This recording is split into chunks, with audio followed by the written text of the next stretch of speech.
Hello, everyone, and welcome. Just before we start, just want to let you all know that there is a technical difficulty for like the first 10 to 15 seconds. I do apologize for that. That's on my end or something wrong with the microphone. It is going to be resolved in the next video. Thank you all for listening and enjoy the video.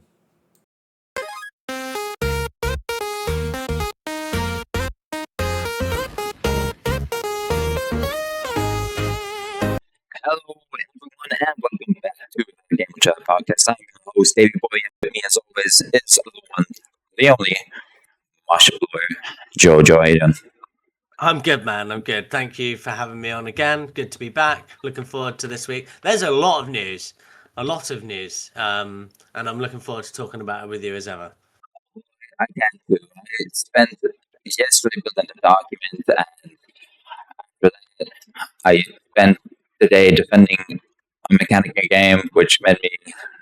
I don't even know what way to even go about it, really, because I was just baffled with some of the responses I was getting and some of the comments the game itself was getting. But that is for what we're going to talk about in a bit when we get to what we're playing. But Joe, buddy, I feel like I have met the gym in like all week. I done my back in during one of my like sessions. I was doing basically like a deadlift, and when they hit the very back, it's forward to my lower back weak, and I was like, Yeah. and That's not good. and then at work, then I felt it even more. I was like, oh no, like, and I picked up heavy things at work lately because I've been doing it for the next like month. We wait for that to come in, but I was just like picking up stuff. I was like, oh my fucking god, my back. And I've been stretching every day. It's like I've been using my massage gun every day, my lower back. So I've been a bit better. I don't know if you can tell my voice. I'm a bit more nasally today. I feel like I'm getting a bit sick. So back to the gym tomorrow, and hopefully all of my progress for the last few weeks have been for nothing. But bear in mind, I haven't eaten the healthiest this week either. And sometimes you just feel like shit when you take a whole week off, and then you just kind of go down this little dip. And I'm just finding it hard to get back up. But usually I don't have monsters, and when I was in the shop at my thing, I saw a new monster flavor. It was called Voodoo Grape. It was like one of the juice ones. I was like, oh, a grape monster. Surely, it's going to taste nice. It's been a while since I've been. One of my favorites at the moment is this Voodoo Grape. Wow. Yeah, it is. Yeah. Quite a nice one. Voodoo Grape. You know what? I will say this, right? Grape. Never really got that flavor. Like in the UK, it's not really. Mate, grape isn't really a thing. Like I go to to the United States, and it's just like, oh yeah, I see like a purple colored like fruit thing. I'm like, oh yeah, blackcurrant flavor. It's my favorite, ultimate. Like, doesn't really exist. It's all grape. I'm like, what the fuck is wrong? It's all a bit sour and like, nah. I don't get it. Like one thing I think we do very, very well in the UK is sweets and sugary drinks and stuff, for better for worse, probably for the worse, but yeah, I'm not the biggest monster guy myself. I used to love the Valentino Rossi ones, The orange ones, the orange or yellow, but I think those are discontinued now. I'm pretty sure you can only get them in like bargain bucket, that's exactly true. Yeah, I've been trying to like whenever I see one, I kind of like, oh, I should pick this up because it's very rare that you see it nowadays. And nowadays they have the zero sugar Valentino Rossi one. Do they? I can't imagine that's any good though. Like it doesn't hit the same. It doesn't hit the same. But yeah, no, I like that has spiraled me into getting the Voodoo Grape, and I went into the shop and there was just some other ones I've never really seen. There's some like Java ones where they're like coffee but mixed, and then there's like a zero sugar one I got. I think it's called like, it's in the fridge. It's like Punk Punch or something. But yeah, no, I got it because it looked cool. But yeah, so let's just say the health as well section has down the drain this week. So I don't know about yourself. Yeah, I'm not eating too badly, to be honest with you. I've eaten quite healthily, but and I've been active, but I haven't been exercise. What I'd call exercise. I don't consider really walking as exercising. It's Oh just no, it's bro, that doing it is. That is it's walking severely underrated, bro. Like getting those 10,000 steps in a day is massive. Yeah, I mean, I definitely got more than that. I mean, I went on like a 10-kilometer walk, and yeah, and then I walked a fair bit today as well. I definitely did the 10,000 steps, but um, but yeah, no, I wasn't going to the gym. Like I've been, like I said, I've been active, but I haven't been exercising like I should do. Really, to be fair, it's I don't really have I need no say I don't have the time. Of course you have the time, you need to make the fucking time to do it, but I haven't made the time to do it. And I think, to be honest with you, for me it's going to be one of those things there where after my missus has some surgery, I will then start forging a routine in for doing for getting in like back to working out and doing the gym properly. um there's no point really till then, because it's all going to get my routine is going to go down the toilet. I need to find it and around sort of like looking after her a little bit after that. So yeah, it's been a more chilled I'm less I've been although I've been busy, been less stressed. So like it was a few weeks back, man, I was really struggling with like stress, and I was like worried about my blood pressure and stuff like that, but it seems to be being managed okay with diet and stuff. And yeah, so Well, we'll that's good. see. We'll see. Just gotta be consistent, and you'll be all good. Exactly. Yeah. Smashing that pizza last night after sinking some beers all afternoon probably wasn't the best for it, but in general, it's been really good. Um, yeah, I mean, and since May the 4th, my life has very much had Revenge of the Fifth. And it Consequences. sounds like yours has. So yeah, just referencing the uh, the May the 4th podcast I did with you, which by the way I really enjoyed. And are we doing our other one that we spoke about? Oh yeah, absolutely. Yeah, we don't know when we're gonna do, but at some point, are you talking about the Harry Potter one? Yeah, I am indeed. Yeah, Avada Kedavra. Yeah, of course, we will be doing that one. This year anyway, because I was thinking about maybe doing it closer to the launch of the HBO series. Good shout. Yeah, fair play. Just for algorithm sake, and then Yeah, yeah, good idea.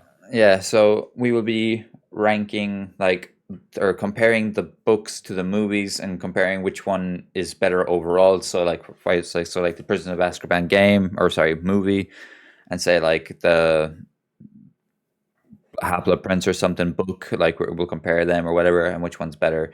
Obviously, overall the books have a major advantage because of the whole more detail and stuff like that, and like there's such other many details, but that's something we can get into when we actually come along Oh, to you it. know what I think we should do? I think we should rank films versus games, Yeah, because books are I just think that's clear. yeah. But books. What we should do is rank the books against each other, Yeah.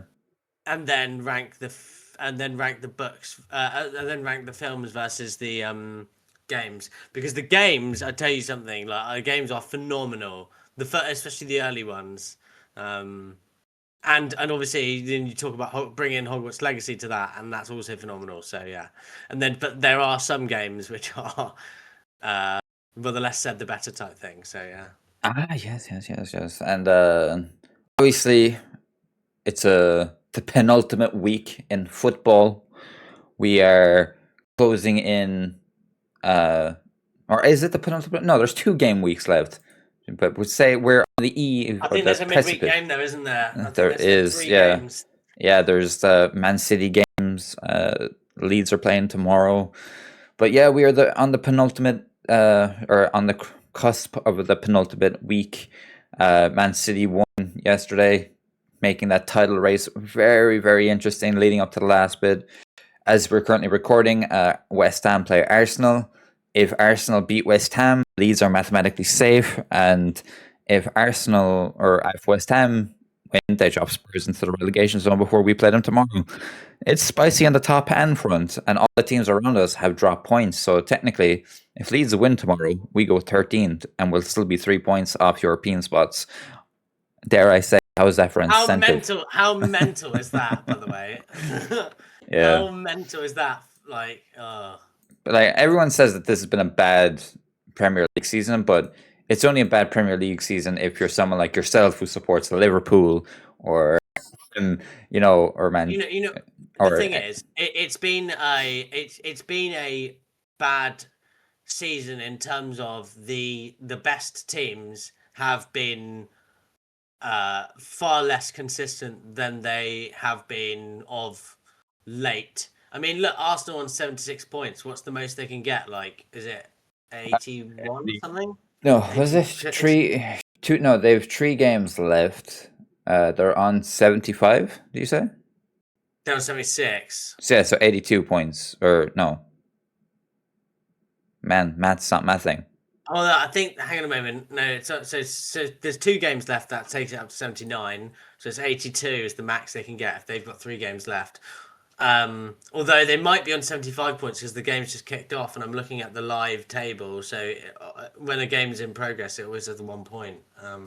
Yeah. On there if they scores a level. So we'll see. But yeah, it's very interesting to see how this all goes. But I know a lot of people won't be, but I will be rooting for Arsenal today, just for the fact that I want us to be mathematically safe, regardless of what happens. Here's the thing, right? I get it. I get that for you. I don't want Arsenal to win the league if possible. I would like you guys to be safe, but I also then want you guys to go out there and beat Tottenham. Yeah, no, I just hope we do both, really. Just do both, and I will be totally happy. But Yeah. enough of the sports talk. Like, obviously, we don't need to talk about other sports. I watch the NBA, I watch NFL. NFL is currently off season. There's nothing happening. NBA has the playoffs, but we don't need to talk about that type of stuff. We're mainly football oriented or soccer oriented football enthusiasts. So, shall we get into what we've been playing, Joe? Huh? Yeah, let's do that, man. Yeah. It's been a interesting week. Last week I talked about how I didn't play much games, but this week mixed it up a little bit, So first, I've been playing Final Fantasy 1, getting just slowly building through that. Bro, there's like in the Pixel remaster, you can like alter the experience points you get and the gil you get. So like the game's less of a grind. Like I was like basically for an hour I was like grinding out it like my level originally, and I was like, damn, like this is going to take a while to get some stuff. But then I saw that you can alter it in the fucking settings, and I was like, oh, you can you can bump up your XP by 4 and your gil by 4. And I was like, oh, and I did the same thing again, just grinding for another hour, and I'm like, so much money now, so much experience. The game is a bit more enjoyable. I can just go through things and just I've been having fun at that. But it's same old with Final Fantasy. I'm obviously it's the start of building my way through getting the platinums through that series. Mm-hmm. And then after an announcement that happened during the week while I was working, very unexpected announcement, may I add, like just kind of dropped 10 minutes, boom, there it was going. So STARFOX 64, which is a remake of STARFOX 1, but for the 64. I've been playing through that, and it's tough. It doesn't hold up. Being honest with you, Really, it's tough. And like I think it'd be better if you had the N64 controller adapter. I don't have that. Okay, yeah. But like trying to play that on the Switch 2 on NSO it's tough. It's tough. But yeah, no. And I've been playing another game, which is a bit controversial at the moment, and that has been Mixtape. I decided to get a month's Game Pass on PC because this game came out. I had seen a lot of talk about it, and obviously Forza's out next week, so I was like, yeah, let's get Game Pass now. Might as well. Yeah. And okay, so it is. So this is going to be like my review overall as well of this game when I talk about it, because I finished the game this morning. It is a 4-hour experience. It's a very short game. So basically, it's about 3 kids trying to make the perfect mixtape of songs for their day, their last day together as a friend group, before the main character Stacy like goes on away to a different city for college. You know, normal kid Coming stuff. of age stuff. Coming Yeah, of age stuff, right? Yeah. yeah, pretty much, yeah. And the game, like, it's. I was watching interviews of the like producers. Like this is one of the most coolest names I ever heard in my life. The guy's name is Johnny Galvatron. Wow. Yeah, that's one of the coolest names I've ever heard. But Indeed, yeah. he seemed like a cool guy. Listening to all the interviews and stuff. And there's this like wacky kind of like chill vibe of like an alternative teenage kid during the 90s. And as both of us are 2 people that were born in the 90s, you know, this is a game that can possibly hit with us. Obviously, I was a lot younger in the 90s, but so I didn't have like the teenager experience that this game provides. But like reminiscing, listening through some of the songs and like having like certain songs hit your emotions for certain parts of the day, and Yeah. like sometimes, you know, as a kid, like, and you expecting this day to perfectly all go to plan, sometimes it doesn't. And it's like the main character's like, I don't know what kind of way I'm feeling now, I'm not supposed to feel like this right now. So they change the song, and then like a new song comes in. There's some Iggy Pop, there's some Smashing Pumpkins, there's some David Gray, there's lots of completely different music that I wasn't even aware of, that when I listened, I was like, oh, okay, I'm actually going to like listen to some of these songs. However, this game has a very, very, very controversial quote unquote mechanic, quote unquote sequence at the moment that some people seem to be get caught up on. There is a kissing scene within the first 5 minutes of the game that you use a 17-year-old teenage girl and another 17-year-old teenage boy, and like the camera like zooms into their mouths, and then you basically have to use both their tongues to French kiss. And like apparently there's a trophy or something that if you do that for like 60 seconds you get a trophy. And I felt uncomfortable as it was doing it, so like the second it gave me the option to say, okay, that's enough, I just immediately went out of that. But when I saw that, I thought it was a harmless thing. However, Joe, it seems to be getting quite the. I wouldn't even know what to say. It's just quite the conundrum discourse on like social media. It's like for the sake of like my own sanity, I won't even mention the people, but I was speaking to you last night about it. So there is this one content creator who was like, I'm famously a weird guy. I love a bit of nonsense in games, but I will give anything a fair shot. But this game is just fucking strange. Really glad I waited and didn't rush out to get mixtape. Bear in mind, it's a small indie team and the game costs like 15 quid. All right. It's better than paying like 40 quid like some games do. All right. And it basically, the BAFTA games showed the kissing sequence.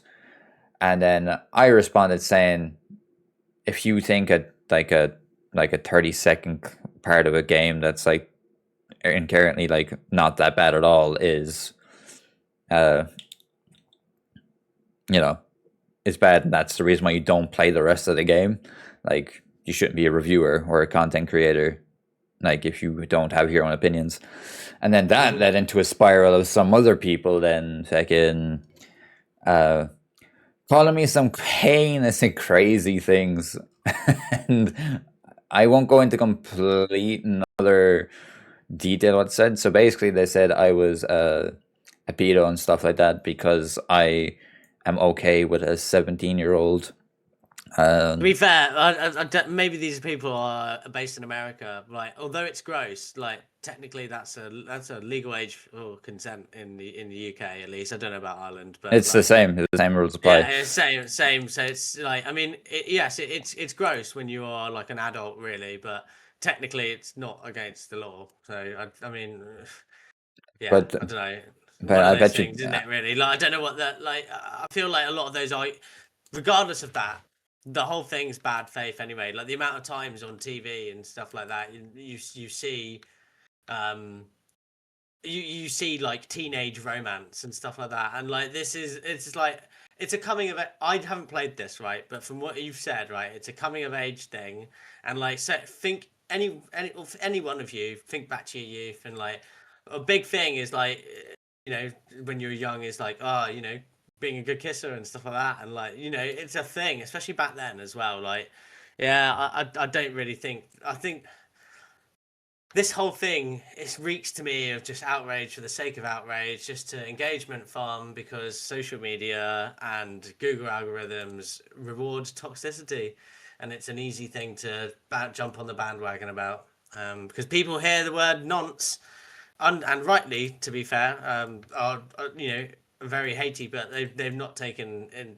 Do you know what I mean? They've just jumped on a bandwagon and been, oh yeah, no, nonsense, it's awful. It's like, hang on a moment, no, this game isn't nonsense. It's like, and you know what? All these people crying out nonsense are the ones who watch their fucking weeby anime porn. It's like, do you know what I mean? They all look like kids in that anyway. So yeah. Yeah, exactly. Yeah, but like, and then the original content creator responded back to me, and then I just responded back to him, and then we kind of went back and forth a bit, and he never responded after. Uh, he would kept on talking about how, like, all these I was talking about how you're a content creator, make your own content, and stop riding the bandwagon. And then he then linked me to this uh, content creator called Blue Thunder, who apparently was quote unquote sent out an AI, the Annapurna Interactive merch kit of mixtape, and people call this guy like a shill and stuff like that. And then they slid down this whole rabbit hole of, I was like, okay, I've seen this of one person promoting merch, especially, you know, since the game is new, and he was basically insinuating that the game was paid. People are being paid off to give it a high review score, because if anyone's not aware, IGN give it a 10 out of 10 as a masterpiece. But there's a big problem when it comes to IGN. People over IGN review different games. It's not the same reviewer every single time, so the review score is going to obviously be different. Like, for instance, I finished the game. If I was at IGN, my review score would be a 6 out of 10, not a 10 out of 10, you know? And I basically said to him, okay, so show me more than one person who is promoting merch for this game who has given an high score. And he has not responded, but he's sending this thing to everybody else. But when I've told him to prove more to me, he hasn't. So each of these games, all right, you can't fucking. I've searched myself. I can shed some light and to support your story here, by the way. So, when I used to work at Fanatical, we were constantly hoping that, or trying to get them to leverage GameStop to promote the deals that we had on to drive traffic to it, because it's like, that's your target audience, literally. And they were so funny about it. Integrity, blah blah blah blah blah. And it's like, yeah, but you're not asking you to we're not asking you to say nice things about the games. We're asking you to promote the deals on the anyway. And anyway, the point being is that one of the things you do is you speak to other competitors and stuff like that. One of those was Humble Bundle, who Oh was yeah. owned by IGN. Um, I'm not sure they are anymore, to be honest with you, but that's besides the point. The point being is that IGN are very, very, very funny about about things like that. They are very, very funny, especially when it's stuff that they are working with on things like merch. And I can tell you that the merch team is a completely different team as well to the Uh huh. editorial. They won't. Yeah. The two unlikely do not speak. Um, it's just it's something that I found out from experience, that a lot of the time the left hand doesn't speak to the right hand in these types of things, and the while an easy thing to observe potentially, um, and especially with some of the bait that's come out from IGN and stuff like that, I get why people go down like the tinfoil hat and stuff like that. But in this circumstance, it is extraordinarily unlikely that that there has been any paid paid to say nice things about the game and stuff I like mean, that. Certainly for even if reviews, that, you can't. The thing is, they might do paid editorial coverage, but they won't do paid review scores. Like but it's they not even did. just that. I've literally have not seen a single other person get this merch. You know what I mean? Like I've seen the amount of people that have been giving us like so, and I've been told to eat shit that I'm a pedo for all this shit because I defended one 30-second sequence in the game. You know that isn't even bad. Yeah, yeah. I know. Yeah, it's Like ridiculous. there is more heinous stuff in other games. Dude, honestly, these games have to go through PEGI ratings Yeah. and ESRBs and stuff like that. And I know this from experience. Like if the game is if there was themes of noncing, um, it would have been snuffed out like very very quickly. Or this game would have been like an 18 plus. Like it's just Yeah, bro. Like, and I didn't even tell you that. Like, there was this one dude. It was insane. Is All this the right. guy on X who I saw? Like, No, this is another guy because I didn't right, respond to you because it was at like 2 a.m. when this guy was talking to me, so I didn't want to disturb you. And right. he was basically like, so I'll just give everyone the context of that entire conversation because this is why Twitter isn't our real place for people. Okay, and this will be the last time I talk about that, and then I will go back to talking about mixtape. So after I said that thing, the guy says, "I see you enjoy being a pedo." My response was, "That's crazy." And then he goes, "I know, right? Not sure why you enjoy underage kids making out and controlling it." And I was like, "Crazy. Not once have I said I enjoyed it, but keep up the false accusations. I hope it makes you feel better." And he goes, you're not the one. You're the one defending it. What else am I supposed to think? You've still not condemned it." It's like, okay. And then I said, "I condemn it. It's an uncomfortable experience in the game, and apparently that there's a trophy for a minute doing it, which I didn't get because I was weirded out by it, and that's kind of the whole sense of that part of the game is to make you feel uncomfortable." Yeah. And then he goes, "I will because the creators felt underage content was okay to take. I guess." And this is the part that made me go, "Fucking okay." This is the point that there's no point talking to this dude. And then he goes, "I felt like the content creators or the creators of the game felt it was okay to make it. I guess if a baby was getting sexually assaulted for 5 seconds at the beginning of a game, you won't condemn the entire game for that." I was just like, bro, that is a mental take. The fact that you even have the ability to think about that is just jarring. And then I was just like, "You're way insane to even think something like that." And then after that, uh, he was talking about proving his point about being logical, and I was like, "A game will never release if that was ever the case. If you want to be, you know." And then I talked about like the age of consent and the EU, and then he goes off on another tangent and starts That's what talking people about. do when they've lost an argument. By the way, they try and argue a different point. And then they were like, "Oh, so still taking two 17-year-olds and allowing sexual interaction. Guess you're okay with a 9-year-old getting married to in Iran, but that's just their laws and their culture as their quote unquote age of consent." So we're bringing religion into it. So, and then I also went out. I think that's flat out disgusting because it is.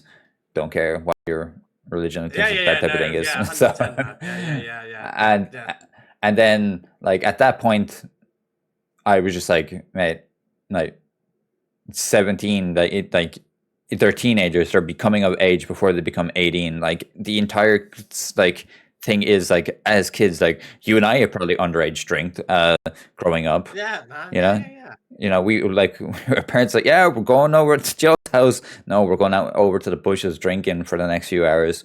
You know, Absolutely, man. Yeah, yeah, exactly. and Like then honestly, that like from what I've just seen it on Twitter. The thing I think you've reshared the BAF was it the BAFTA like one yeah, or it something was like the that? BAFTA games that started it all. Yeah, the Yeah, BAFTA games. Yeah, yeah. That, I mean, you shared that, and like, okay, you're right. It does look a little bit like, because like no one really likes the inside of a mouth anyway. Like, let alone, do you know yeah, what I mean? Like, it's a like, let alone, the scenario, or whatever, but like, the context of it. But like, it's not like, it's like no one's out it's here. it's it's it's it's it's a storm. It's a storm in a teacup. Like this is the whole situation. It's a storm in a teacup. Like it's not a big deal. Anyone who's if you're getting offended by this, I'm sorry, but you're this probably. Do you know what I mean? You're the problem. You're either you're one of two things. You're either like outrage bait for engagement because you monetized on being outraged and pissed off at something, um, or you're just a sad little person who just doesn't quite understand and have and admittedly I haven't, but also haven't played the game and don't understand the greater context of what the game is trying to get across, which is it's a coming of age thing. And like if you have maybe they haven't kissed anyone themselves when they were teenagers, maybe they're virgins now A still to this bunch of day, like virgins in their mother's yeah, basements. Go yeah, eat watch it grass. go, yeah, yeah, yeah, like it's like and they probably have no qualms like fucking like banging one out to some fucking hentai where they all look like kids. Exactly, And it's but just like like the hypocrisy is unreal. Anyway, yeah, but wrapping up my final thoughts on mixtape, it isn't going to be my game of the year. Like as I said, it's a 6 of 10. It's not. It's probably the weaker of the games I played this year. However, okay, it hit on all of the emotional strings as basically like I remember going out with my mates and like drinking, like and then going out, like getting in trouble yeah, sometimes, running away from certain people. From the government, things like that. being Allegedly, chased alle- down by the I don't know what you have like down there, big Tesco, yeah, yeah, yeah, but like, there is like there is certain things that connect with the game, but like, and honestly, if you're someone that's like probably more closer to 40s now, that you kind of grew up in your teenage, like you know, yeah, that like, in that time, this game can hit the strings for you. Like the music is good. I love how the main character kind of breaks the wall sometimes to talk to you, yeah, and yeah. like That's it, what for. like the art style is pretty cool. Like it's like the stop motion type of animation.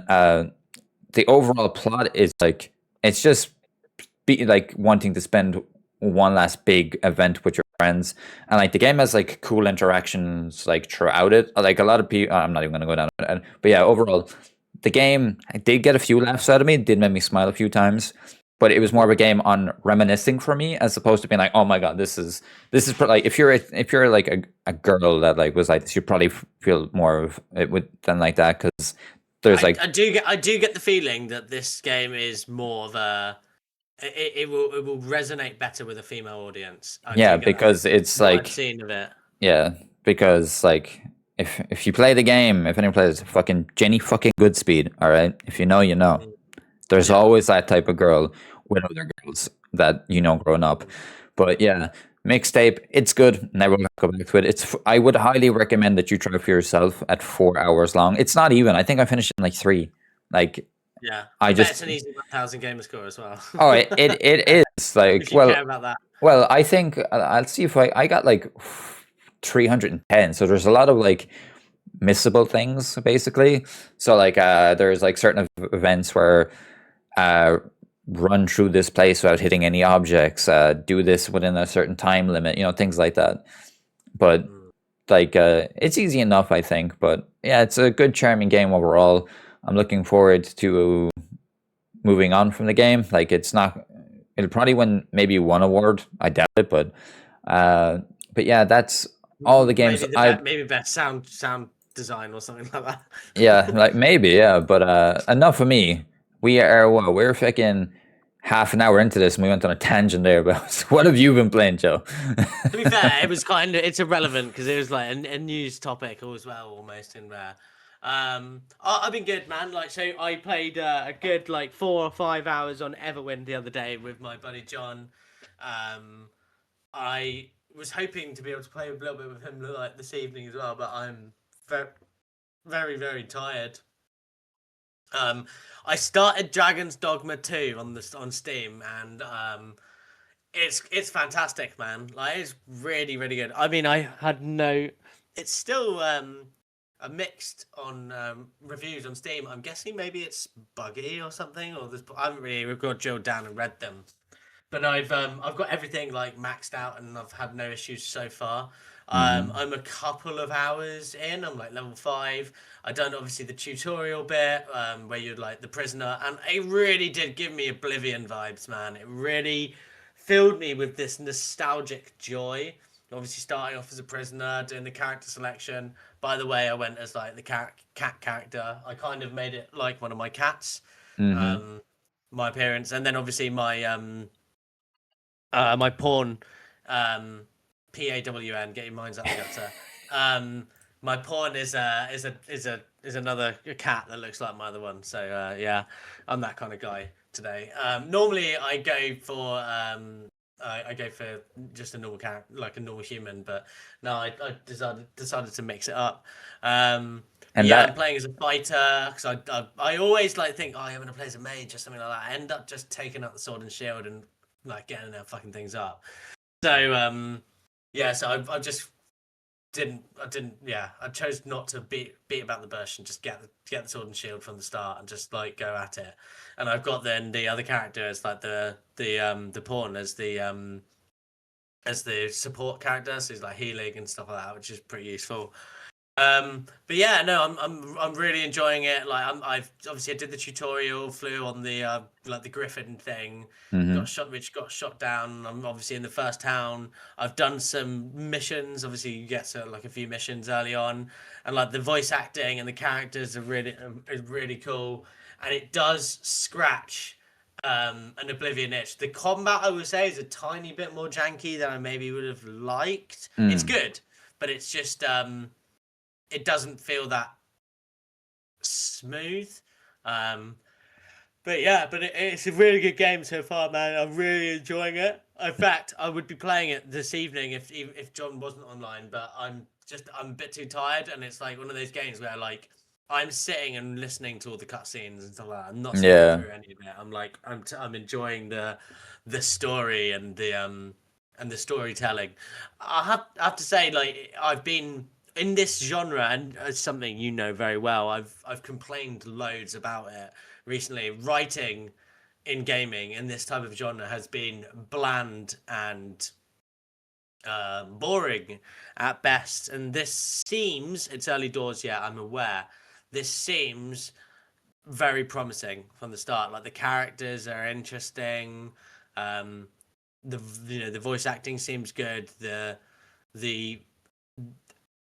the writing is like the characters are likable and things like that, which I've just not had from so many games recently. Like, I do you know do you remember? I don't know if it was like about a couple of months ago now when we were started doing these weekly again. Hmm. Um, that I was playing the Outer Worlds 2. I was just like, I'm in the Yeah. end, and although the gameplay is really good, the storytelling and the characters are so shit. Um, that I just like I was like, yeah, I'm not gonna play this. To the point where I was like looking at my hard drive space and I was just like, I'm uninstalling it. I'm just not gonna go back to it. Fuck this. Um, Which is which is crazy. sad because I did Yeah. enjoy the first one, and but yeah, like, it's one of those things whereby I feel like they're trying to write for everyone and therefore have made it for no one. Mm. Whereas I don't think that's the case in Dragon's Dogma 2. Anyway, it's fantastic so far. Needless to say, with these types of games, I take my sweet ass time. Like, I properly play them I don't like smash through anything. I want to just get on and complete this. Like I take my time and enjoy it. So I'll be probably playing this for the next few podcasts that we do. But I'm really enjoying it so far. The last one is LA Noir. Now this is I was I've played a very few times. happy. I was very happy seeing you play this. Yeah. So So I bought this for my missus on the Switch because it's one of my favorite games ever. Um, I played it when they did the remake for the was it the Xbox Series consoles and PS5, or was it the one Xbox One generation, Xbox One X or something? Either way, I played it then, and I was saying to my missus, I was like, "You've got to play this. You'll love this," because she likes like crime and detective stuff and stuff like that, mhm. and she loves Rockstar games as well. And I was like, "You need to play this. Like, it's you're gonna fucking love it." And she has been playing it, and she's fucking. I've been sort of watching her, but like, I've been like helping at some of them, and so I was playing that. I've only been just sort of helping in the bits. She's stuck in the catacombs bit, so I'm just taking care of that and stuff. Like I don't mind doing spoilers, but obviously, like towards the end, obviously, like where things start to get pretty dark. Obviously, the investigation takes you into these catacombs, Mhm. and it's a little bit difficult in terms of the action, and it's creepy down there, and she doesn't like it. So yeah, but that's just because it's incredibly well written and Yeah. yeah. Anywho, yeah. So that's me. Like I've actually done. I haven't done loads of gaming, but I've done a fair amount more than the last couple of weeks because you know what? I wasn't happy with being a self-dubbed fraud when it comes to I'm not pulling my weight in playing enough games. So I really I made some time to probably sink some hours in and do some gaming, and it was fucking great. Um, so yeah, there we go. Um, Yeah, no, that's did you? Speaking of which, by the way, and I know this isn't in the topics, and just because LA Noir is, I saw that there is a rumor, or the like someone, Strauss Zelnick said Strauss Zelnick said, yeah, talking about potential going back to old IPs and bring IPs, yeah. yeah, like LA Noir, yeah. So obviously, I mean, I don't want to go into spoilers, but obviously, it couldn't really be like an LA Noir 2 as such, but it could certainly be like an NY Noir or something like that, or whatever. But yeah. Yeah, no, Um, I saw that. It would be awesome, except we mm. would probably wouldn't get it for like at Oh yeah, least it's not coming for a while. like bear in mind we're only just about to get GTA this year, so. But yeah, do you know what else we're going to be getting soon? What? A new Dragon Quest. A new Dragon Quest game is going to be announced soon. Yuji Horii says that they will announce the next Dragon Quest game on May 27th on the 40th anniversary of Dragon Quest. We'll do a live stream on May 27th. I think we'll also be able to announce the next title slash work. There are various other things besides the next title too. Please look forward to it. Joe, this has me very excited. I love the art style of Dragon Quest. My Mm. beloved Tori Yamada, can't even speak, man. Some Japanese names are very hard to say. Yuji Horii. Yeah, John, just like John, when I try to speak sometimes with the gap in my mouth, it's a bit Ah, yes. difficult to speak. But Akira Toriyama is what I tried to say, but I Oh, had I to say. see. Sorry. Yeah. But yeah, he like created the art style of the Dragon Quest series. I like it's one thing I always loved that Dragon Ball and Dragon Quest look very similar. And Mm. yeah, we're going to be finally getting a look at Dragon Quest 12, the long awaited Dragon Quest 12.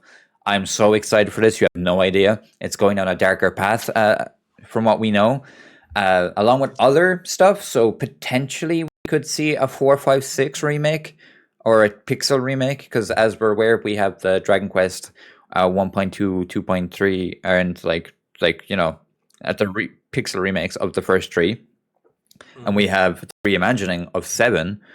So I'm expecting a lot of Dragon Quest at the end of this month. I'm a very big Dragon Quest fan. I love the slime character, iconic, and Indeed. they're very long games, bear in mind. But have you ever played a Dragon Quest game? I've tried them. Yeah, I think I played one probably about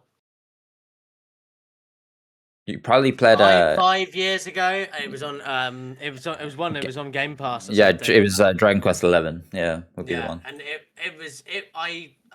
it's not really for me. It wasn't bad. It just wasn't really for me. But my friend Joss, he absolutely shout out Joss, by the way, man. Like he's such a good guy. But anyway, he absolutely loves this. It's from what you've just said, sounded like just then. It sounds like you guys would have a lot to talk about with regards to Dragon Quest. But yeah, I'm pleased. You know me, man. I love it. Even if the game's not for me, I like when new games come about and get announced and stuff. I think it's good for the industry. So Absolutely, yeah. especially with such an iconic series such as Dragon Quest. Mhm, I will be mhm, there. I will be watching it. Hopefully, I'll do reactions to it live. Hopefully, I'll be able to mhm, speak properly by then. So my mhm, cam might be available, but mhm. no promises, people. No promises. But But yeah, do you know what else that we got that was very, very shocking and very abrupt and a sudden? Was a there brand was and then yeah, the new Star Fox game is that? Yeah, the new Star Fox game. I was at work and one of my mates messaged me and he sent me a picture of the Star Fox Direct and I was like, "Oh, has it been announced?" And he goes, "Oh, it's currently on." And I was like, "Wait, what?" Like they literally announced that there was about to be a Star Fox Direct, and then 10 minutes later, it went live and released, and we saw Star Fox. Yay! It looks okay. I'm not a big fan of the art design, if I'm being completely honest. As someone who watched the Super Mario movie and loved Fox, Fox Cloud there. Yeah. I really, really wish it had a different art style. It looks way too furry-ish. Like they look way too realistic. And I know that sounds Mm. so stupid, but like I don't like how they look. And bear in mind, it's a Star Fox game that is a remake of the OG Star Fox, which the Star Fox 64 is originally a remake of the original, and then we have Star Fox Zero, which is also a remake or a reimagining of Star Fox 64. And here we are again with the new Star Fox game, which is just a remake of all of those. And dude, can I just point something out? You've put 54.99 here euros Yeah, for for physical. physical, and I take it that's 49.99 dollars and euros for digital, right? Yeah. That is extortion for of a remake of an N64 game, but fair. Yeah, yeah, no, I, it's tough. Well, like I don't, I want to get it, but there's so many games I want to play, and like it's an on-rail shooter. Like I want to Mm. support the game to let them make more, but at that price point, it's insane. I know it's like I know I'm being too, but it's insane. And like 100% it is, yeah. something we'll talk about later, like an old game that was ported over, making a bit of money. When we come to that, you'll know what I'm talking about. But like this is just insane. But do you know what else is insane? Yeah, I know. Yeah, I know. What else is insane is that the Last of Us factions replacement. So as we're aware, I think 2 years ago maybe they canceled The Last of Us factions 2, quote unquote, for part 2 of the game. Yeah, So sad. I was so gutted about that. By the way, I played through the Last of Us again on Steam, and Jesus, like yeah, I wish we got factions. Anywho, yeah, let's no, like yeah. I played a lot of that original one, but we are getting a game called The Thermal War, and it's being developed by Albatross Interactive, which is a new studio. Uh, this game is basically an indie game. It's fully self-funded. It's a 4v4, limited ammo, brutal executions. This is Thermal War. Basically, they put out a teaser, and the game will be shown off at the Insider Gaming Showcase on the 28th of May. So that's don't something to get. look forward to. It is something to look forward to. I'm really looking forward to seeing it, but don't expect it to release that soon. I expect Um, maybe 2 years from now, maybe, or a year and a half. yeah, I mean, I know that the Insider Gaming Showcase, um they're giving publishers who might need extra support getting the game to release then their purpose, and shout out to them, they're great guys over at Insider Gaming. Yeah, so it might need a little bit more time cooking before they're ready to release it, but can't wait, like really can't wait for that. So yeah. Yeah, no, that is the Thermal War. Be excited for it. I know that we are. Like, it'll fill that itch that we had, the factions that we just never got. Do you want to talk about some sales numbers? Yeah, let's talk about some sales numbers, and we're specifically going to talk about Pokemon Legends ZA, and this game has sold as expected, with Pokemon, the largest media IP, doing well at 12.79 million units for Switch and 8.85 million units on Switch 2. Hang on a moment. Is that No? have I got confused Yeah, there? yeah. So it has managed to sell, Yeah, accumulate over almost 30 million copies. However, 8.85 is on Switch 2, and it's on Switch, and then yeah, 3.94 million on Switch 2. yeah, which is insane.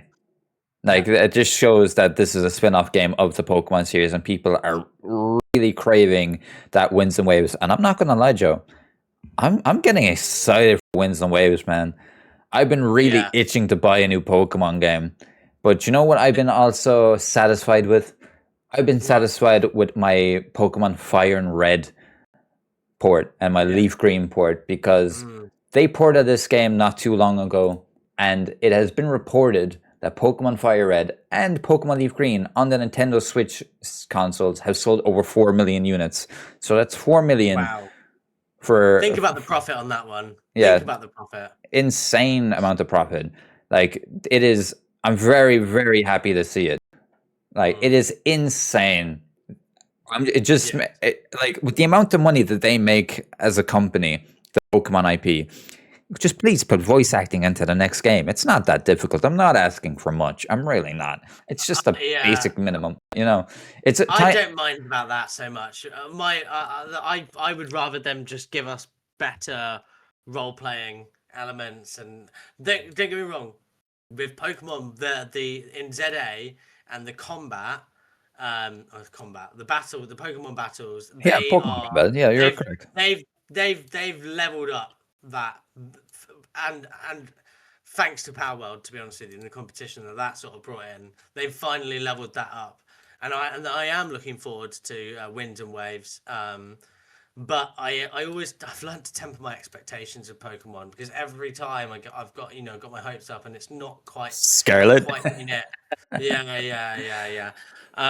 But I just wish they'd give us, like, so I watched a clip from Pokemon, the first movie. It was like a deleted scene of like Mewtwo that my missus sent me on TikTok, and it is dark. Like, they're missing that they're too nice and cutesy now all the time with everything. And don't get me wrong, I know it's got to be suitable for all ages and children and stuff, but there is a way to write stuff that is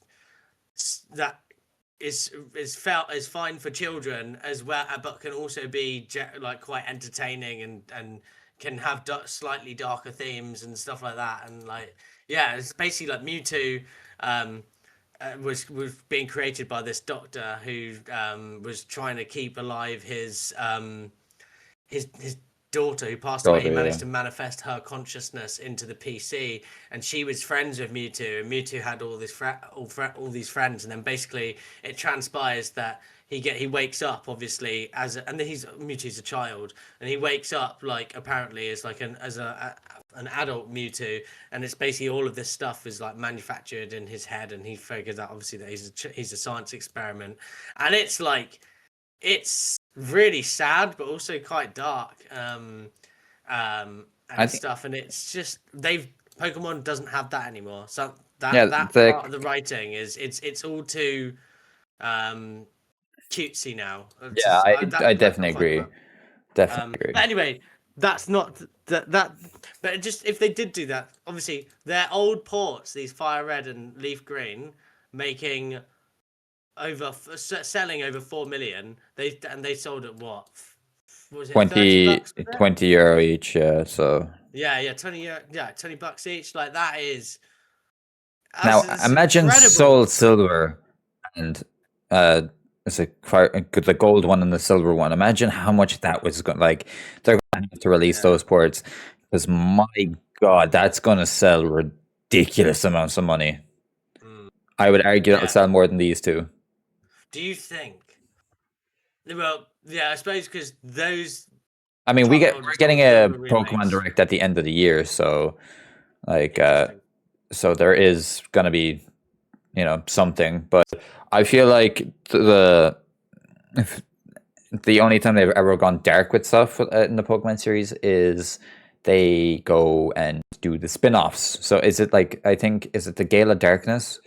That's like kind of dark a little bit, the one on the ship, Mm, but other than that, it's been I just see them releasing the other ones now. I'm guaranteed that the other ones will sell over 5 million easily, especially at the same price point.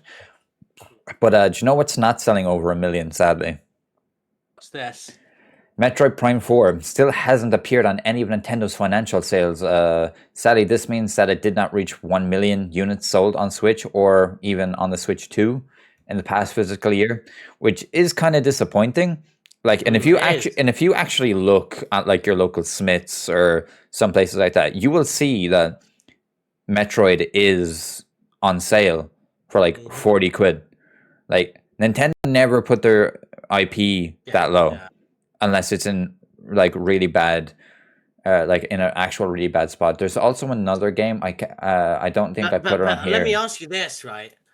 Metroid, it was a bit of a cult. I remember when I was younger, like Metroid Prime and Metroid was a bit of a cult. Like it wasn't like mass. It didn't have mass appeal to all like to everyone. And obviously, I guess this was time during the GameCube time. But I just don't think that they've done enough to for that IP for it. I really don't think. I think they've let it stagnate a little bit. Because and which surprises me, especially in these like social times where like having strong female characters is like a big thing. Like Samus Aran, you can't ask for a better one than that. And it's like, yeah, Yeah, but I also I'm feel like a lot of surprised. people don't know that she is a female character. I don't know Well, because she always wears the helmet. maybe, but like either way, like, but that's the thing. People don't know because not enough has been done with the IP. So yeah. Anyway, um, it is a shame, but we'll see. But yeah, no. But you know what? But Speaking of, go on. but like just to put on that, like let's for instance, Metroid Dread has sold over 3 million copies, and that's a Metroidvania type style one. So Mm, yeah. I don't know if it's a case where it's the Metroid Prime style, so like the first person shooter style, or is it just that people prefer the Metroidvania type? Because obviously Metroid, it's in the fucking name as that Well, genre. I think part of it will be a price point thing as well. But like at this one, at like Metro, like let's just go like let me just boot up my Switch and let's see how much Metroid Prime like Metroid is Metroid Dread's $49.99 a digital download on the on the, Switch store. yeah. That's So pounds. yeah, so that would indicate that like it's still full price there because that Mm-hmm. game would have released at that. So Yeah. as opposed to Prime with the price that it's at, it's you know not looking too good for themselves over there. So Mm. you do worry, you do worry. Yeah, it's 59.99 here for us over here, but I reviewed and played through Metroid Dread back in the day. Fantastic. I haven't gotten to Prime yet. I will at some point, I guess, especially since it's on sale. It's a bit enticing to pick up now. But but that's one thing about the game series. An old game series mightn't sell well. And Joey, what were you going to say there about something there before I accidentally interrupted you? No, nothing. I was just gonna don't worry. I just sort of finished on the I was just sort of finishing up on the Metroid Prime stuff. But yeah, and I do. I think you're right. I seem to remember when did Metroid Dread come out? Was it 2023? 2022, 2023, yeah. Yeah. So Metroidvania style games were doing. They were. There was quite a few of them at the time, and it was sort of like there was demand, I guess, for it. Maybe more than you're right. A Metroid Prime type thing. But again, I'm not necessarily certain. You also have to look at what other games released in that year and stuff, and yeah, I don't know. I don't know. We'll see. But I hope things turn around. But you know what? Speaking earlier of Insider Gaming, Tom Henderson from Insider Gaming has confirmed over on X a new Ghost Recon game. Under a tweet about the game saying they're aiming for this by fiscal March 31st, 2027, when replying about the game. How do you feel about this? I mean, Ghost Recon's a name that I haven't heard in a long time, and I miss it. Yeah, no, the Ghost Recon series. I remember and is it Advanced Warfare Fighters? Like that one was at the insane like CGI like gameplay trailers that we used to get back in the old E3 days, where it's all tactical and stuff like that.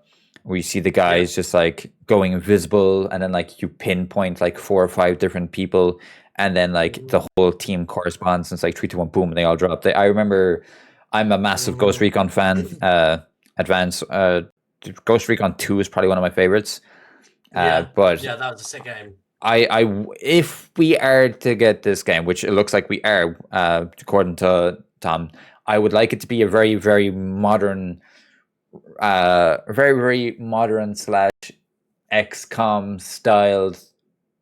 Okay, let's just say put it this way, you don't want it to be like Wildlands or no. Breakpoint or anything. You want it to be more true to the oldest games. Yeah, like I would want like an advanced warfighter. Like okay, best way to put it. I'd like it to be more like a SOCOM game than I would like it to be a third person like open world game. Yeah. But that's just not the game that.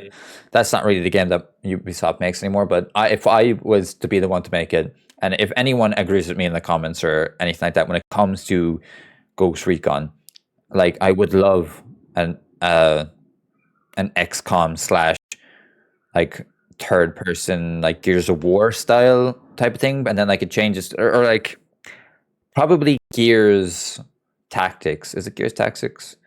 Gears War Tactics would be the way I'd like to see this game implemented as. But when do you remember the last time you played a Ghost Recon game? No. Yeah, I played Wildlands and Badlands, I think. Yeah. I played them both with my buddy Benji. Like I played more Wildlands than I did Badlands. I didn't play much Badlands, to be fair. I only played like about a few hours, like 5-6 hours or something, just multiplayer. It was. I think it's more suited the IP to the older games. I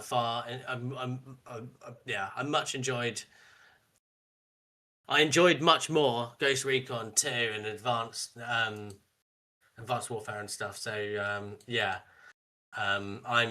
I hope that they go down that sort of route and make it sort of more sort of true to the origins of the IP of the older games from like the back in the sort of 360 days. And I would like, and guys, let us know what you think. Which way do you want? What sort of Ghost Recon do you hope that we get if we do get one? Let us know in the comments. Yeah, like Ubisoft, they need a good win, but Ubisoft are just not able to. I will never forgive Ubisoft for one simple thing, and that was the Prince of Persia: Lost Crown. That it was my game of the year 2 years ago. Yeah. Insane game. I loved it so much. Criminally underrated by everyone.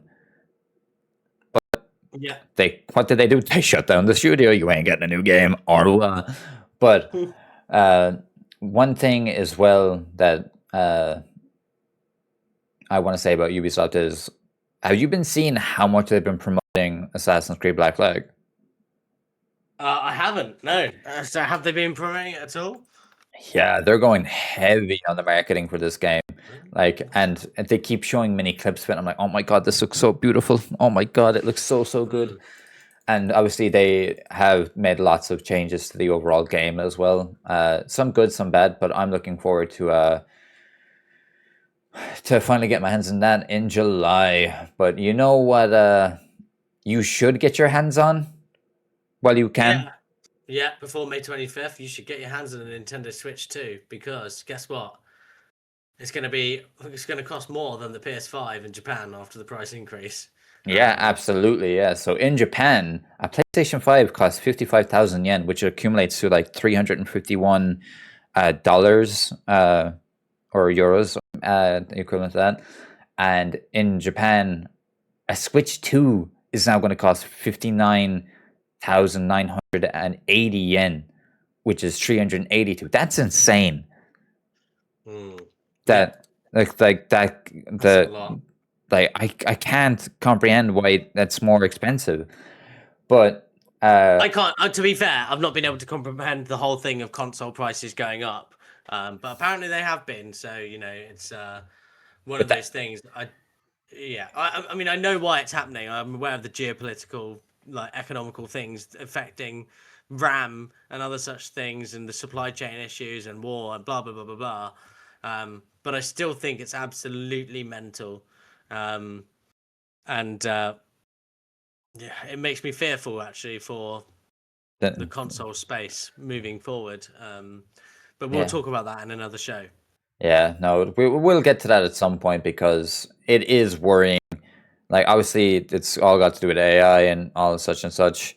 And we know that we are on the midst of getting brand new consoles within the next 2 years. So we're on, like, how does it feel that we're edging close to this console generation's life cycle?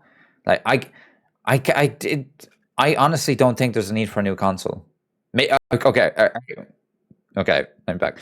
There's a need for a new Xbox. I think Xbox needs a new console. You're absolutely right about. I don't think PlayStation needs a new console. The PS5 Pro is perfectly fine. Yeah, yeah, But I'd argue you're right about that one.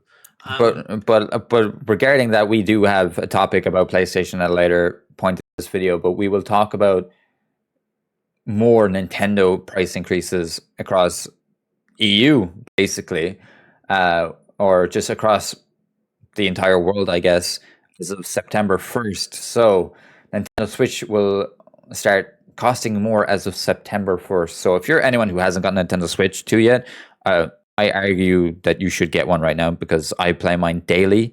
It's probably my most used console right now, like just chipping away at like old NSO games. Like that's probably the best value in gaming. We used to say it used to be Game Pass, but it's NSO by 1,000%. But yeah, in the United States, it's going from 499.99 to 499.99. Jesus, I'm just gonna even those out because that's fucking me up. So it's basically getting a $50 increase. So $450 up to $500, and then in Canada, it's going from $630 up to $680, and then in the EU, it is going from 470 up to 400 or basically 500. And then as we spoke already about Japan as well, like already going up. So they have been the latest console to get hit. Like Xbox have gotten two prices increases. PlayStation have gotten a price increase. Now Yeah, Japan, this is now it's coming to Switch. Yeah, yeah. yeah. So and that is probably the first time in my entire life consoles have gone up in price. Mm. I was saying to my missus, like, so when Switch 2 came out, obviously we were looking at the games that were announced for it and stuff, and we were thinking, oh, probably just don't need one just yet. I said to her, I was like, look, let's just get one because the way things are going with console prices at the moment, no, this one we'll be paying more to get it later. So we may as well. It's not going to wait. No point waiting around and I'll get it on a sale. It's not going to be that. Won't be the case. Just we're going to end up paying more. So Yeah. yeah, thank God we pulled the trigger when we did. Well, I say thank God. I say it's like it's not we can't afford like an extra 45 quid or whatever it is, but it's more like the well, I mean, to be fair, actually, you know what? In many people, that will be like, do you know what I mean? That might even like price them out and stuff. So, yeah, we'll see.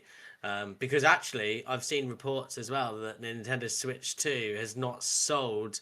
It's way behind in the units that they had forecasted and stuff like that, and even PS5 is behind and selling less than the PS4.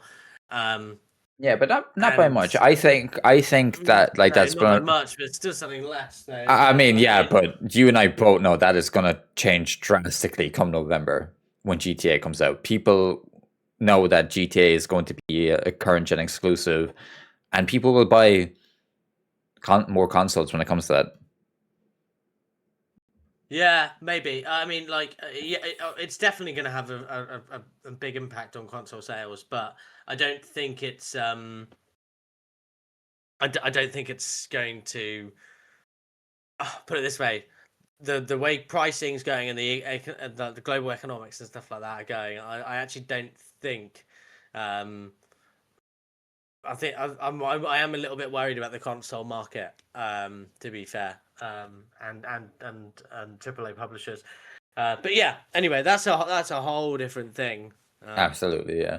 But like Um, we're just we grew up on the PlayStation, the Xbox, Nintendo's. Like that's our way of getting to it. Like I'll never forget. Like Xbox One was my entire childhood. hmm. Well, I scratch that. PlayStation One was, but then Halo came out and my life changed forever. But anyway, do you know, Yeah. like we Yeah, speaking of being worried though, mate, like I mean, yeah, it our next is topic is kind of yeah segues in nicely. yeah no. Do you remember a small company called Bungie? I do remember. Yeah, how much did they cost? Only it was a small nominal fee, wasn't it? Really, like PlayStation I was it, bargain. it wasn't that much, I believe. I think it was only a few billion. Yeah, six and a half billion was it? Something like that. Yeah, I'm Um, pretty sure it was like 6.4 billion. yeah. And Sony have yet to make any money back from that company at all since buying them. But yeah, PlayStation has reported $765 million impaired loss due to the underperformance of Bungie.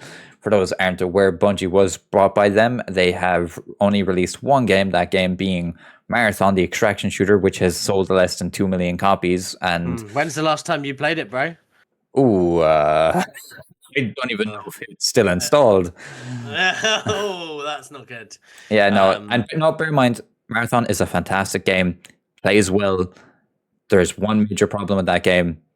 You can only play it for a certain amount of time. That's the problem with these extraction shooters. yep, You get to a yep. certain point, you've done the end game, there's nothing more to do. You have to wait till the next season. There's no new season till the end of June. Plus, they're doing this, and Destiny content's supposed to be coming soon. Like, we're supposed to find out what the next Destiny expansion is, either later this month or next month. And I don't know if you know this, but Destiny's dying drastically. There's less than 15k people playing it. Yes. That is a That's right. dramatic. Hmm. That is dramatic. Like everyone wants them to just hit the emergency button, start planning their way to Destiny 3 or a PvE story mode into Marathon, which could work. It could work.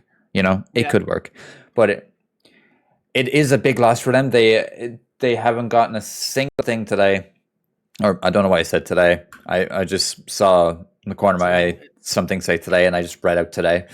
Anyway, but it is going to be a long. I've said this on numerous occasions. I think I've said it on this podcast before. I don't see Bungie staying alive. Yeah, it does make you worry for them. But like I said, I mean, I'm worried about the whole industry at the moment. People I speak to in gaming, like they say, oh, and obviously everyone's talking about like something, economically, there's lots of uncertainty, and people are like, oh, well, gaming does seem to be a recession-proof industry. But let me tell you something, if that was when costs for games was not and to buy into the ecosystems weren't what it is now. It's not gaming doesn't become an affordable thing to do at home instead of going out if you're having to pay however many, like 499 euros for a Switch 2 that only months before was 469 or whatever. um and then games being 80 euros and stuff like that, when they only a couple of years ago they were like 60. Suddenly these things become less affordable, and you don't become recession proof, and people will gravitate to either more inexpensive games, or they will gravitate to other hobbies. So I am actually worried about the game. I think there's going to be a lot of changes over the next 5 to 10 years in gaming. I think it's going to be quite staggering how much and how fast it changes. And I don't sort of worry, but I am concerned that it might change in a way that I don't like. Is probably the best way of putting that. But yeah. But you know what else has changed? And if we're done with this topic, which I feel like there's not a huge amount more to say on that. Nah, I'm just gonna say now, R.I.P. Bungie.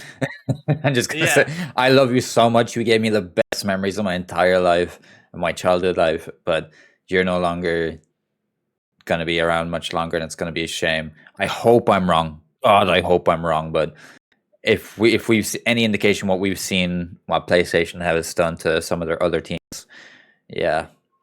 But yeah, that's the end of that story. You know what? I'm not. I can see maybe they divest Bungie or sell it. I know that. Yeah. Anyway, maybe we'll see. We'll see. I don't know. I don't know. But yeah, it's concerning, and I hope that they don't RIP, and they can come back from the dead. Yeah. Do you know what else might be coming back from the dead, though, Joe? Yeah. Yeah. Well, apparently Xbox are bringing back from the dead, quote unquote, annual subscriptions. Yes, so Microsoft might be bringing back a yearly subscription to Xbox Game Pass, essential at a discount. The new subscription model would be at least 1 year for $80. So that'll just be like the standard tier of Game Pass, where you'll get all the exclusive games a year later. And then the new, like, they will also, we have the current subscriptions, which is like $9.99 per month. Then 3 months is $25 a month. That Xbox need to win. They need many wins. Okay.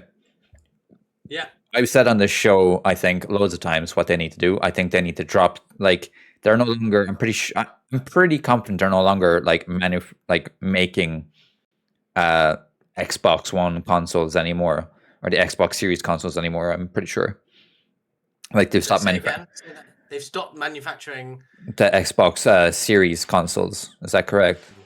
I don't know that for certain. What I do know is that they've stopped supplying consoles to retailers in Europe outside of Germany, France, and the UK. I don't know if Ireland is included in that. Well, I mean, I heard someone say that. I don't know. I don't actually know that. But I think I heard a retailer mention it. Yeah, an Italian one. So yeah, we'll see. Yeah, I mean, like they're still here. Like you can get an Xbox Series X 1 terabyte for €570, which is insane to even think about. Yeah, where is that though? Is that like a CEX? Smiths. Oh, Smiths. Okay. Yeah, so it is like that is one of the major retailers here. But yeah, Smith's Toys is over here as well. So yeah, I think you will be Ireland will be in the same. Yeah, it's just like because I think in bracket yeah, but I feel like the one subscription model that they're missing here is the Game Pass Ultimate like one. I think if they make an Ultimate tier for the year, make it 150, 160 for the year. Mm-hmm. Like a lot of people will get that. Like people will buy that. I think so too. I mean, I probably would. I would. I don't even own a console, and I would. Yeah, me too. Well, I mean, PC Game Pass there, isn't it? But so, like but like also, by the way, that's fucking insane that I can pay like 13 quid and all of a sudden I get access to Forza Motorsport 1 day one and like mixed it. Like if you want to get Game Pass Ultimate, it's 21 quid. Yeah. Like if you're like it absolutely pisses me off that PC players get the more benefits than an actual Xbox console user. It's Yeah, insane. they do need to rethink that. I mean, that was because obviously the strategy was really like, we need to grow our PC user bases. We need to grow our PC user bases. Meanwhile, doing all the wrong things in which to grow it. Hmm. So I don't know. Anyway, we'll digress. We could go on along. That's often a proper tangent there. Yeah, us It will doing be that interesting. crazy. It will be interesting. Yeah, yeah, exactly. Yeah, it'll be interesting to see if they, because they are making a lot of positive steps at the moment, and I know that that's a project, a topic for a little later. But We can move it it will up be into the pretty. segment if you want. Sorry, I mean, go. Yeah, if you want to Like we can go literally on. move all our Xbox news up into this part now. Because Yeah, I, let's do that. We may as well, like, because yeah, there's a few other things, and which my point does kind of segue into that. But yeah, no, they are making a commitment. And by the way, I don't own a console anymore. I have the obviously the streaming on my Fire Stick, and I have I have Xbox on my PC, and there's no need for me to own a console now. Phil would be so proud of you right now. Sorry. Phil and Sarah would be so proud of you right now. They certainly would. No, I loved my Xbox console. I have some of my best memories of playing games are on Xbox, and I do really like a lot of what they did, and they did do a lot of things right, but they also neglected it in a big way. But they do have some cool stuff, and Asher Sharma obviously is sort of focusing. So it does seem to be making a focus on the console and actually getting the console right first and fair play. Let's see, obviously, if she can keep that up. But yeah, we've got some. I mean, things for example, and we may as well start with this one here and with Xbox, and that they are actually they've changed the boot up sound. And rebranded obviously with the new logo, and it does look cool. Like the Yeah, sort of no, glassy, the yeah, green logo, and the new boot ups or the new oldie sort of boot up sound. I mean, it's small, really, but it's a it's step in the right it's direction. it's another step in the right direction. Like they keep doing these things. They see these little announcements of new things that they've done seem to be coming out weekly, which is good. They're obviously continuing to work on stuff. So yeah, and there's even more stuff, more news coming out of Xbox. You wanna what else have we had come out? I mean, Yeah, obviously there's a collab with the yeah. There's a like I was watching WWE last night, watching Backlash, and I saw that as they teased the next event in September called the WWE Triple Mania, which is like their luchador uh, event. It says that is now being sponsored by Gears of War E-Day, which has me on the speculation station to release, saying that this game is more than likely going to release in September. So are you trying to tell me in September we're getting a Gears of War, we're getting a Phantom Blade Zero, we're getting a Wolverine in September? Do you know how insane that would be? very insane. That would be. I mean, it's going to be busy. It's going to be very busy this year for games coming. And I mean, as a gamer, it's great, but yeah.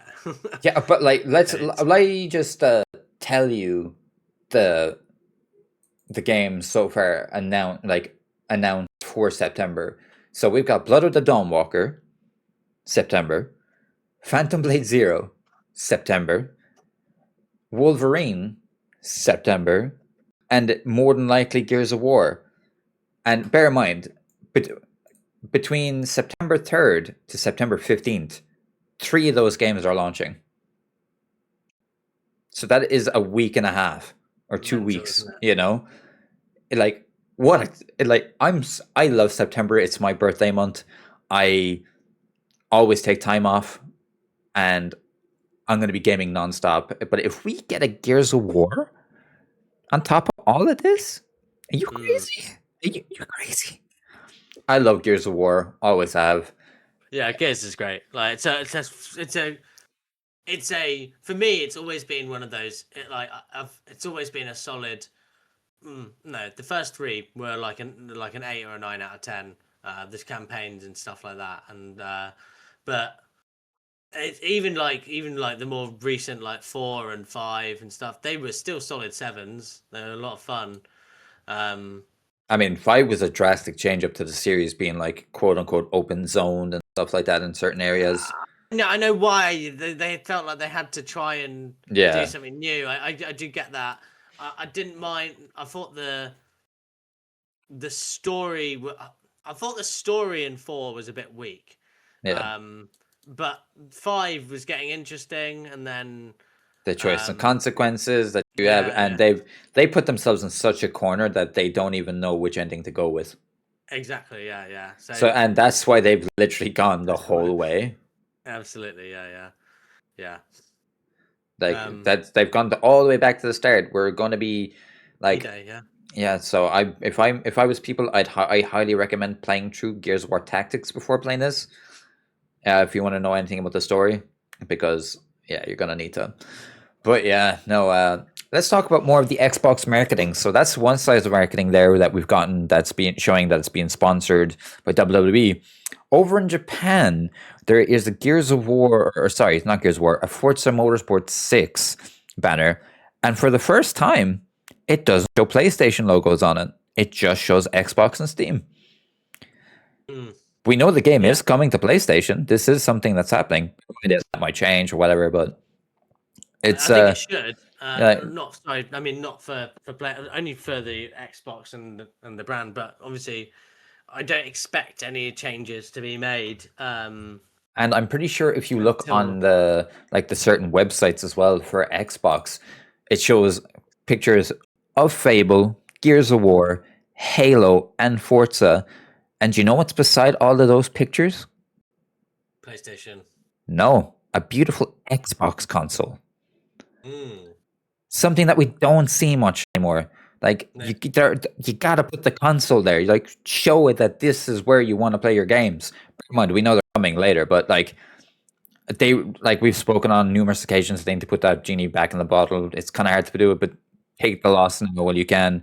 But Yeah. I feel like after these, I can genuinely see after these launch of games, they do what PlayStation does and just goes, okay, all our single player games are exclusive to us. We can Yeah. go all our third party. So like anything Activision Hmm. will be third party, but anything Xbox Studios will be exclusive. I would even make the argument that only anything multiplayer Activision will go multiplat, but will be multiplat, but everything else that's single player is exclusive.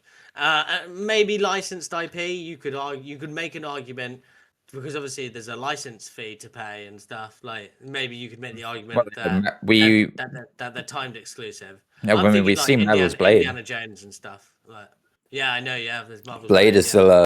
still to come. We don't know what console that's going to be attached to. Well, we know it's Xbox, but we don't know if it's exclusive or not. So, Mm. but yeah, no, it's great to see that there's a new blowed up sound. There's new marketing. We kind of have a more of a confirmation on Gears of War E-Day. Yeah, Uh, it's important that they keep doing like keep this up because especially with PlayStation, like, and we'll get into this in a minute, but they seem to be like scoring own goals 10-0 at the moment. Like they're fucking at 10-0. Sorry, with some of the stuff that they're like the messaging that's coming out of them lately in the minds of gamers. Obviously, I think it's, but yeah, we'll get to that in a minute. But yeah. Yeah, no, but and then like with the last bit of Xbox news, I'm pretty sure something that took me by surprise and was kind of confused by that. Halo Studios released a new game mode called the Gauntlet in an update 2 or 3 days ago from this recording. But it's a new firefight mode. Five rounds of endless enemies, progress by only defeating bosses, guaranteed to put even a stronger fire teams to the test. I'm very, very, very confused about this. Like, why are you updating this game when Halo is coming out in what 2 months? Like, why are you still using your prioritized engine when you should be all working on the Unreal Engine that you moved away from? Like you moved away from the proprietary engine that you made because you couldn't it wasn't working out for you. So I don't know. It's like I'm happy to see that it's getting life. Would I much prefer to see Halo Infinite move over to PlayStation? Absolutely. I would just like to see that move over. Everyone play it because it's a great multiplayer shooter. I can't say much for the campaign, but but seeing this is interesting. It just has me kind of been like, huh, okay, so who's working on how much of the team has been split into working on the proprietary engine as opposed to the Unreal engine, you know? But Yeah. it's interesting to see. Any thoughts on this? No, I mean, I'm a little surprised by it, but it is the 25th anniversary of Xbox this year, so it makes sense that they would want to do something Halo related, and this is probably all they could muster in that time frame. So, yeah, I don't know. We'll see. We'll Yeah. see. With the discourse around around Halo Studios at the moment, I think it's one of those ones whereby let's see, because it might be a big cold cup of sick. So we'll see. Yeah. But we'll also see what's going to happen with PlayStation as they plan to go full AI, Joe. Is that a possibility? Yeah, I mean, does sound like that. What came out of PlayStation? They announced yesterday that they were going all in on AI, Yeah. and yeah, the details.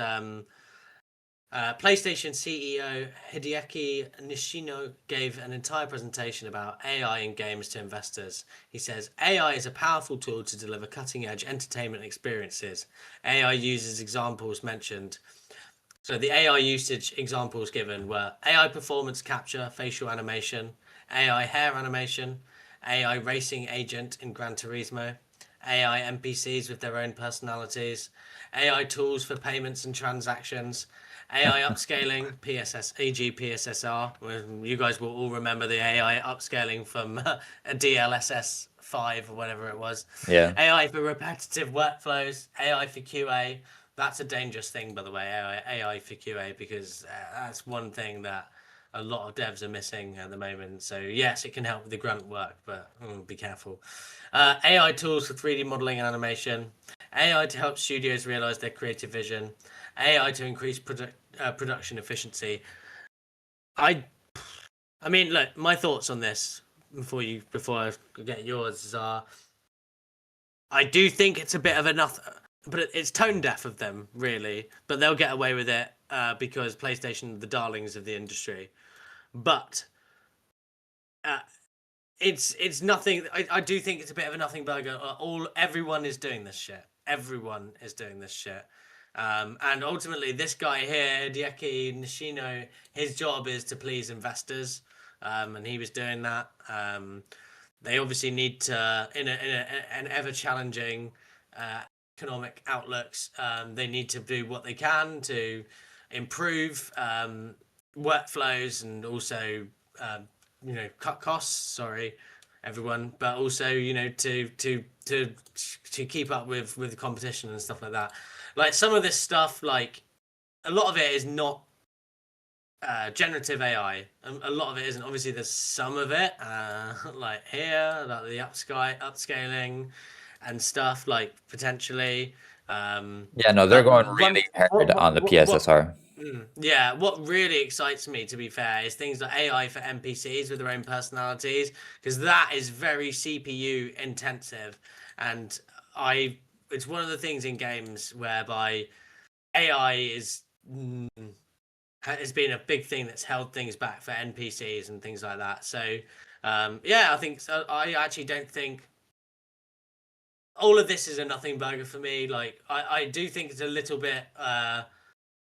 Why aren't people outraging at this? But I don't think they should. How do you feel about it, man? Like, I mean, I know that I think we're largely on the same page with AI and it's not necessarily all bad and there's a lot of misconceptions. But how do you feel about the all in? And do you think they're going too far? A little bit in some instances, like things that I see as a plus here. AI to increase product efficiency, AI to help with the tools for modeling and animation, the upscaling with the PSSR, and these are already things that we've seen in other situations in certain studios and things like that. And like when you see the PSSR updates that come out, like there's like a PSSR 2 or the PISR to short down, it has a fantastic AI upscaling right now on like Gran Turismo, on uh, Final Fantasy VII, on Alan Wake, on Silent Hill. Like these are all using the PSSR upscaling. So with more improvements, we all know that this is also going to play heavily into the next PlayStation console. And as we're aware, like PlayStation are creating their own AI here.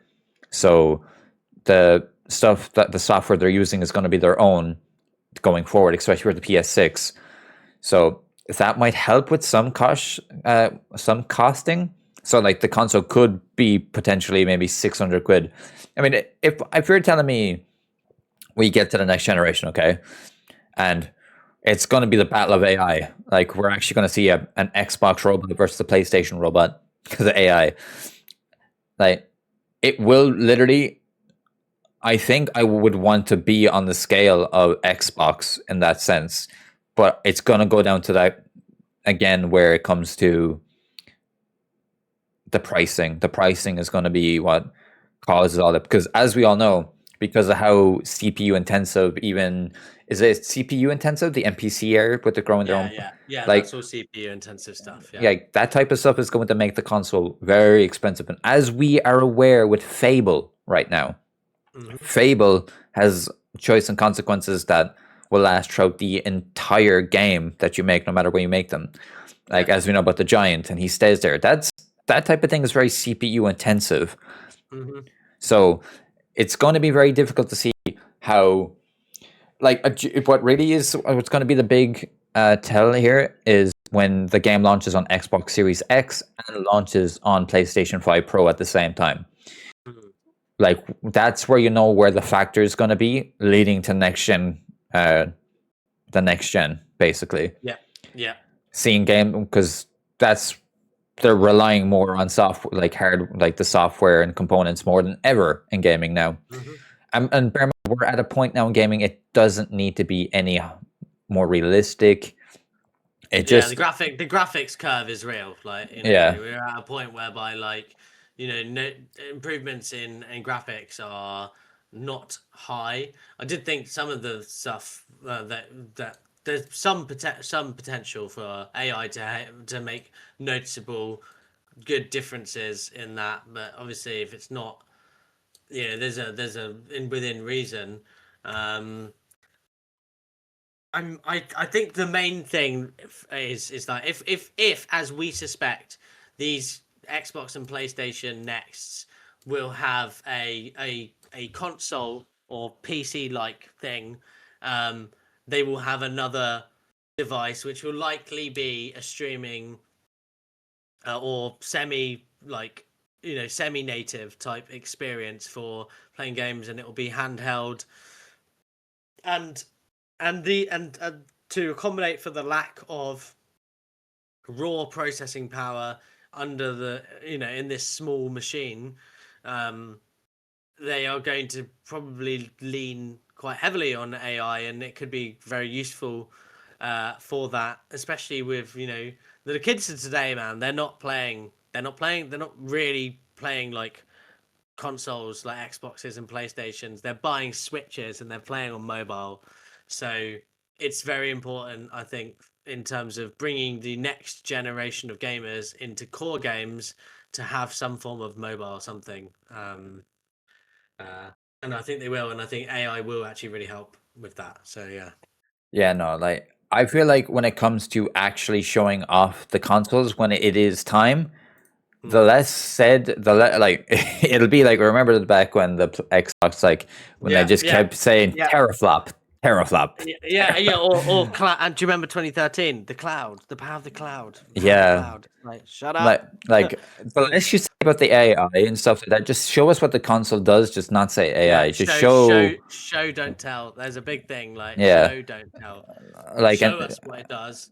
Don't tell us. Don't tell everyone it's AI. Save that for freaking developers and stuff like that, and the third party partners, like because they'll need that to work with and stuff. But like that's all don't GDC talk. You don't need to say that when you reveal it. exactly. This is a consumer, like you're talking to consumers here, so don't bang on with the AI and stuff like that because you're just going to get absolutely hammered. If people ask about it, obviously don't lie and don't hide the truth, but just your marketing should not include the words AI, just because it's such a dirty word at the moment in gaming and Absolutely. you just Xbox, Xbox especially, will not get away with it. Yeah, no, people like especially knowing Arsha's background and stuff, people are going to be very, very skeptical about that. But that's enough of all the PlayStation news. I believe we're almost running up here. Do you want to talk about? We have a few stories here left. Basically, some of them are short. So, for instance. There was an NFL 2K game that's no longer in development, according to Insider Gaming. It's a shame because it would have been nice to have like a rivalry of things again. Like we're so used to seeing, like, remember back in the day it was like NBA Live or NBA 2K, or if it was like FIFA versus Pro Evo. Like NFL 2K could have been something against the NFL Madden series. It's a shame that like these games are so dominant on one side now. Like for instance, the FIFA is now called the EFC, but apparently there are rumors of a 2K FIFA game, it'll be called FIFA 2K, coming in the next 2 to 3 years. You've heard that here first, by the way. All right. So okay. So that's you did. Davey Boy dropping leaks or predictions, whatever. I don't know. Like, I'm not telling you who said it. So I'm just saying, don't be surprised if you see, and it sounds better in my opinion. Seeing FIFA 2K sounds better than EAFC. Like FIFA 2K sounds better in my opinion. But yeah, no, that's something. Well, hang on a moment, because you could have FIFA 2K 26, because then it'd be like 2026, or do you know what I mean? Yeah, exactly. It'd be like 2K 30, but by the time it comes out. Yeah, exactly, yeah. Or it just could be called for the first launch. It just could be called FIFA 2K. But yeah. Then a nice little one, like as we previously reported on, I think it was either the last gamer chat or the one before, that Mino the Hollower had gone gold, and we were waiting on the release date release. It is now officially been confirmed that the game is releasing on May 29th for $20. That's amazing. Club next big game finally on the way. I'm actually kind of really excited. I might buy it for my Switch. It's saying actually. It seems like a good Switch game to get that like nostalgic handheld vibe, to bring it everywhere with me. Especially when I go to Brazil and stuff like that. I'm going to need all the gaming I can. Oh man, that's a long ass flight down to Brazil. What is that, 16 hours or something? 17, yeah. 17, and then that doesn't include the trip to Portugal first, and then from Portugal waiting for how long before I get on the plane to go to Brazil. So damn. So I'm gonna need games. Games and stuff like that. And seeing stuff like that is that, and I left this one to the last because I found it funny, because it was originally an Assassin's Creed leak, because the user Jonathan, or ex Jonathan, posted a leak talking about the multiplayer Assassin's Creed Invictus game that we knew about. We knew this game was in development, and we knew that some people were playing it. I have been playing Assassin's Creed game. I haven't been playing this one. I have been playing Code Jade. So I've been playing the mobile one, and I can't talk more about it other than I played it.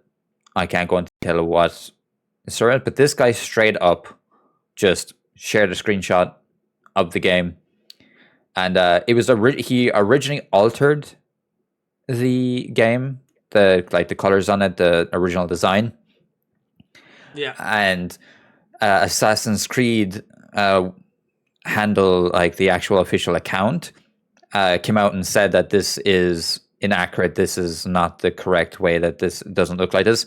However, they did confirm that this image was real, and this ex Jonathan guy, in my opinion, should not be allowed to review or do anything Yeah. that, as he broke NDNA, and he just I don't see like, and it happens so much in the modern gaming space, and there's no consequences for it. You know, Yeah. Yeah. like I've played a PlayStation game. I've been play testing it, and I'm playing the next set of play testing that's coming soon. I'm not allowed to say what it is. I'll tell, like, I might say it offline or something like that, but Yeah. Yeah. like I publicly can't say it, but it isn't great. That's the problem with these like teams like doing multiplayer things. It ain't good. But Mm. anyway, back to that. So originally under this NDA breaking of Assassin's Creed Invictus, somebody by the name of the Kazakhstan video game leaker posted a picture of a Worms screenshot, and he was like, "Yeah, since we're out here just like breaking NDAs, here's a screenshot of this new Worms game," and it's actually under the title of Project Arceus. So, Yeah. what is your thoughts on a new Worms game? I love playing Worms with the lads. It's a great fun game to play.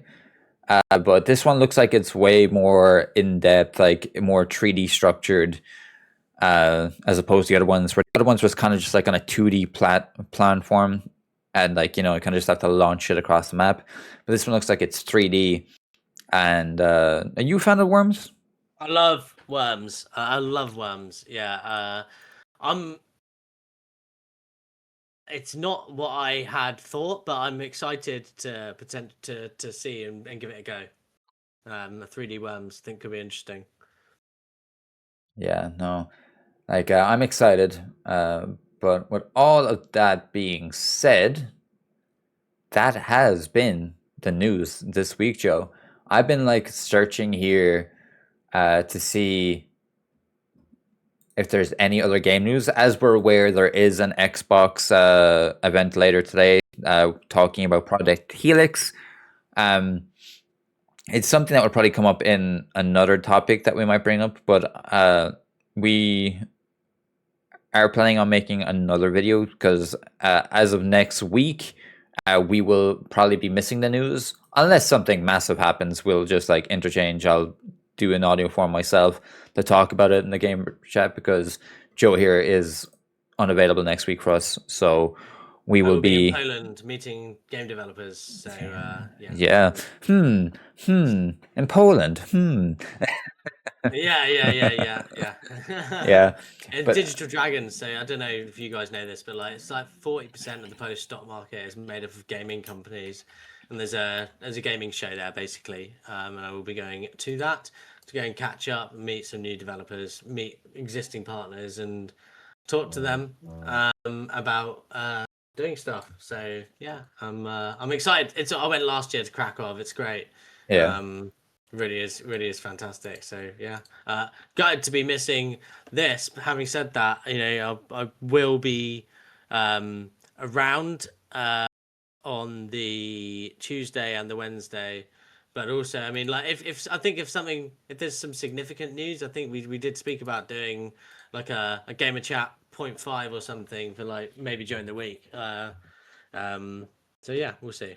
Yeah, no, we will have like, and we also plan on doing a predictions video for the summer showcase, Hmm. the PlayStation showcase, as well as uh Nintendo showcase, PlayStation summer showcase, and Xbox. Yeah, so basically all of them. Basically, we'll see. We're gonna see if we're going to put it all on one video or make them separate.